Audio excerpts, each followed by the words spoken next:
Welcome to Brutally Honest Talk Radio. This is Elmo the Conservative with another episode coming to you here in September of 2025. Hope everyone is doing well.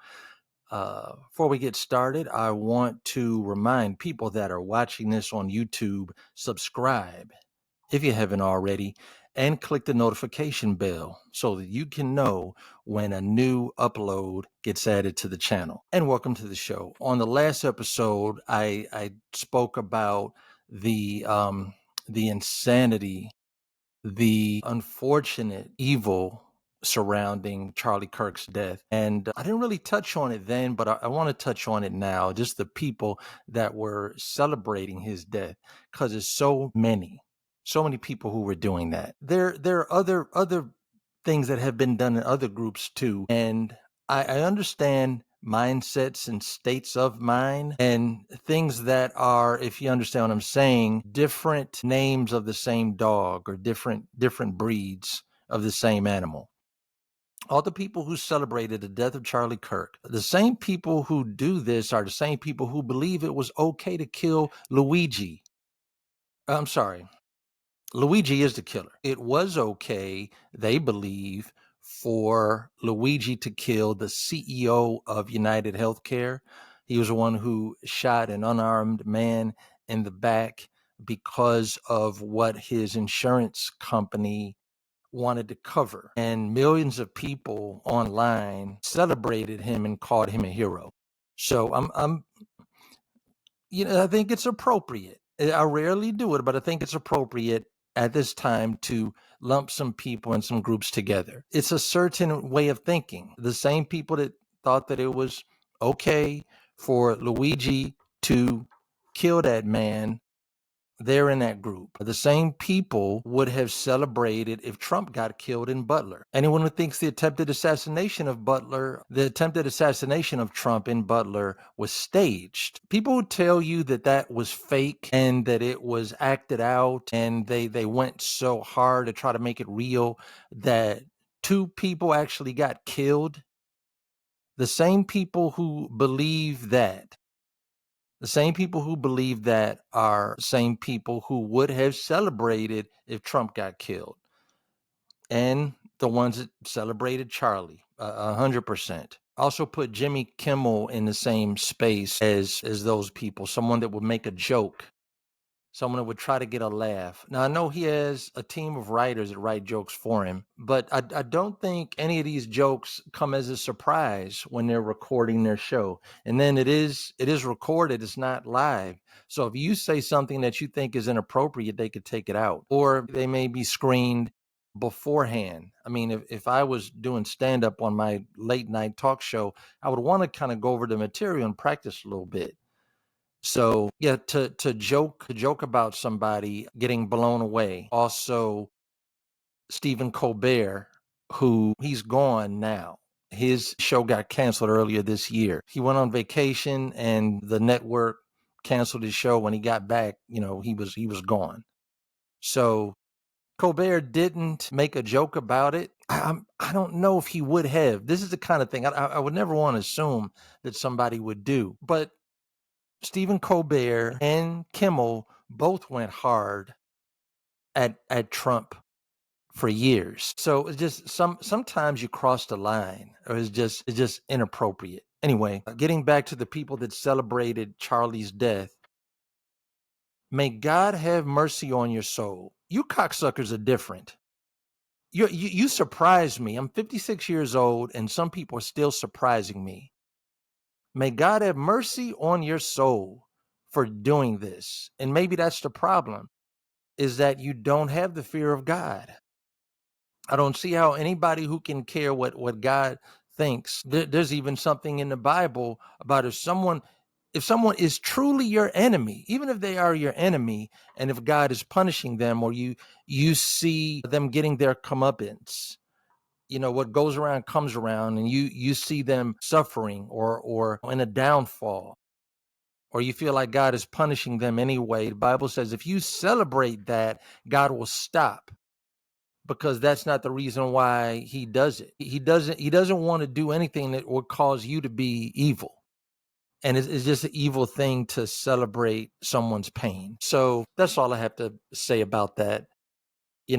People are going to continue to surprise me and others, and it's just a revealing of how people are. To the people that celebrated his death, even when Timothy McVeigh, who was responsible for this horrific terrorist attack in Oklahoma, when he was executed, I didn't celebrate that.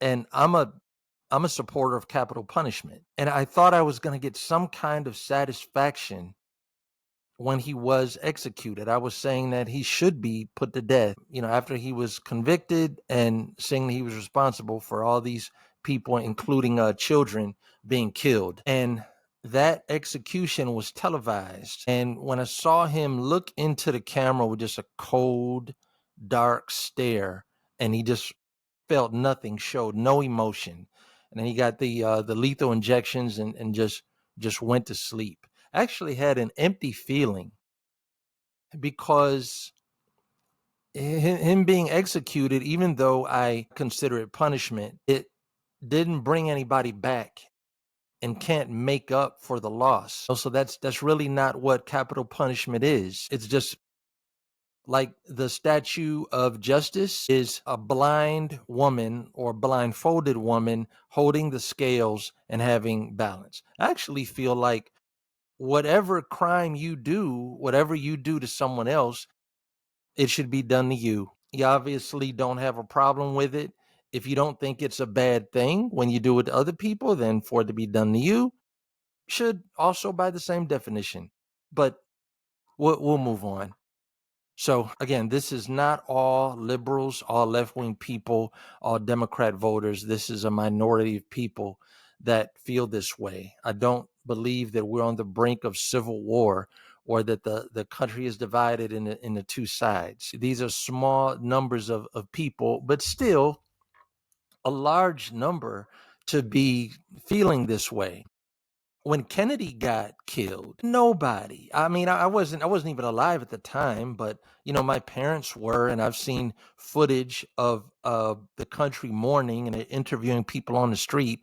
And when Kennedy got elected, he became people's president. I never heard of any Republicans or any people saying anything publicly about them being glad that he was killed. The majority of the country voted for him, but about 40%, I believe, a big chunk of voters did not vote for Kennedy. And a lot of people didn't think he was going to win because he was very young and Irish Catholic. He was the youngest president to ever be elected, and the first Irish Catholic as well. But once he got in there, and they saw that he was doing such a good job, and being a leader and bringing people together, and how he handled the Cuban Missile Crisis, and showing leadership, and ask not what your country can do for you, but what you can do for your country.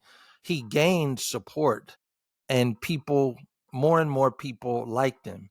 But whether you like somebody or not, it's like an infection of the soul to want to celebrate that. So I have a question. I just pose a question to people that did celebrate the death of Charlie. Anyone who is okay with someone killing you because you debate people and share ideas that they disagree with, raise your hand. Nobody. Okay. All right. With that said, I'm gonna go into this thing about Trump has been sending National Guard troops to different cities to help bring down crime. That's the intention. Hopefully it's working. For some cities, it remains to be seen. I believe that they can stay there for a month at a time, and then it has to go through another process to get an extension after that. But we should want to bring down crime in cities.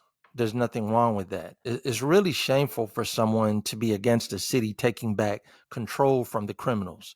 All you contrarians who have to disagree with something because it comes out of the mouth of the president, you guys are working against the things in society that all law-abiding citizens want. If there's some cities worse than DC or Memphis, so what? So what? Send a National Guard there too. Because I've heard that as a complaint. Well, there are other cities that needed more. All right. Well, it doesn't matter. Let's try to bring crime down in every city where it's out of control. And that's just something to complain about. If DC or whatever city had the highest crime rate in America or in the world, some people would still be complaining. Trump isn't from there, but he lives there. So it makes sense. He wants his city to be safe. And it's not just his city, but it's the capital of the country and the city of many other people. Memphis, I'm in Georgia. I've heard a lot of stories about Memphis. And I've also visited Nashville and Chattanooga. And Memphis is supposed to be the worst in terms of crime in Tennessee. So only criminals don't want to fight crime.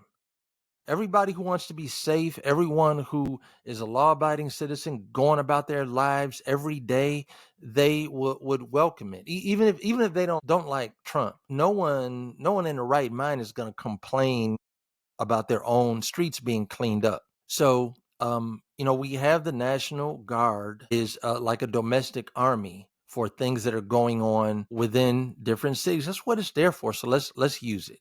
We got our own army that's going outside the U.S. fighting wars and helping other people, and many times dying for other countries. So why not in the upholding of the oath of office that every president swears that they're going to do in upholding the Constitution to promote domestic tranquility and the general welfare, and to fight against all threats, foreign and domestic. Domestic is right here in the U.S. It's at least worth a try, and time will tell, and history will show if there was a dent made to do that, to fix that. And then I want to mention, some of you may know that I live in Atlanta, or a suburb of Atlanta, and there's a suburb on the northern side of Atlanta called Kennesaw. And several years ago, the mayor of Kennesaw, or the city council, decided to make it a law that it is the law. It is mandatory that every citizen of this city that had or 25,000 people, everyone has to have a firearm in their home. Everyone has to have it in their home. Now, I'm an owner of firearms, and I know that I have to have a permit to carry a concealed weapon out on the street, but you don't have to have a permit to have it in your possession on your property. There's nothing that you have to do. And I've purchased guns before and didn't have to show my permit just to purchase it. So this law was passed, and what happened was the number of break-ins in Kennesaw dropped way down because the word got out that everybody has to own a gun. So even a lot of these thieves, a lot of people that are committing break-ins into residences because they're on drugs, or they just want to get merchandise so that they can sell it hot and make money off of it. Even them, most of them are not willing to uh, to risk their lives. So what a concept, and that's something that we need. That is an amendment that we need. And I'm back. I was just clearing the old lungs. So we're moving right along here. We are more than halfway done. Had 3 topics that I was going to hit today, and so the last thing is an idea that I had for bringing down the number of Black men that are incarcerated. I think that we should create an incentive for Black people to stay out of prison. And you may ask, why not make it available to all races?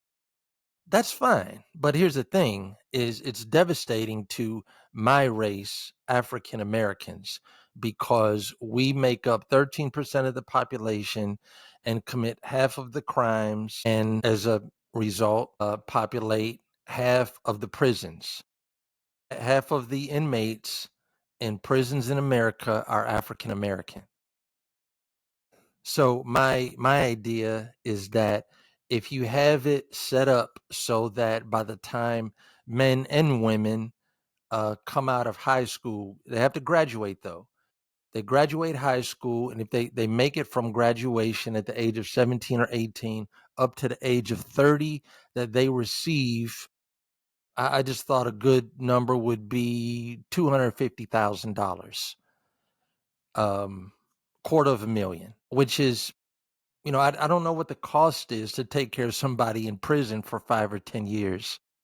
But, over those years, it's almost like an accomplishment for a black person to make it to the age of 25 and still be alive, especially in the inner city or a big city. And then, as you may know, if someone makes it to the age of 30 and they've never been convicted of a crime, they probably never will, because that proves, first of all, there's habit. You're not in the habit of committing crimes. And then you have proven, you have found alternative methods of survival. You don't try to break into people's houses. You don't settle your differences with violence. And when I first was doing this, I was telling somebody else about it. I was saying, be arrested. But sometimes people are arrested for whatever reason, and then there's no conviction. So if they can make it to trial without a jury of 12 strangers saying that they are guilty, or without a judge pronouncing them as guilty, if they can do that, good, you don't have a criminal record, because I don't think that you would have a record just being arrested. So I think, if that was me and I was coming out of high school, and I mean, I had my own plans and hopes and dreams and things that I wanted to do anyway, but that's a good thing to have in the background and in the long term, and a light at the end of the tunnel. I'm not going to mess this up. I'm not going to get into it with these people. I'm not going to follow these people or this crowd, because they're going to make me default on my incentive or gift that I would have coming to me. It's worth something to try. Let me read a few more things revolving around this. So we must first stay free. No one has a chance for a good life and to make a decent contribution to society while they're in prison. Some of the things we are not able to do while in prison is protect our women and children and be of any kind of help to our community. We take up collections and donations for all kinds of stuff. We have foundations, fundraisers, etc. So we can do this. It could come through. It could come through taxes.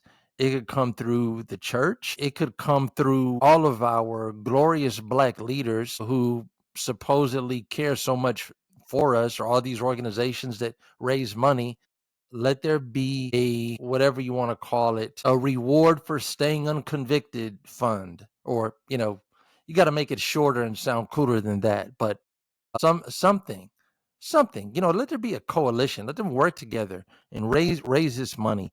I would contribute to that, and I think it would bring the number way down. Also okay with sending someone to trade school who did not get good grades in high school and could not earn a scholarship. Send them to trade school so that they can have a good living that they can earn, have a good future waiting for them. So if they weren't able, everybody is not able to get a scholarship or even admission to college. So teach them about drafting, plumbing, electrical work, being an auto mechanic. Show them what's involved and tell them how much it pays. Say, you can do any of this. You can do any of this. Which do you want to do the most? Or just to have that skill, and then send them to trade school. I'm okay with the government doing that. And I have a couple of cousins in Germany, and that's one of the things that the German government does. And I just think that's a good idea. And I do believe it's actually more expensive to house them in prison, or if they have to be fighting police or take somebody's life. What can you put a price on that? What's the cost of that, as opposed to sending them to trade school so that they can have something that they can hold their head up high and be proud of, and their family and community can be can be proud of. God bless, and thanks for watching or listening. This has been Brutally Honest Talk Radio. Look for this podcast on Amazon, iTunes, Libsyn, and Spotify. And look for me on Facebook and X. Everybody take care, and I will catch you on the next episode.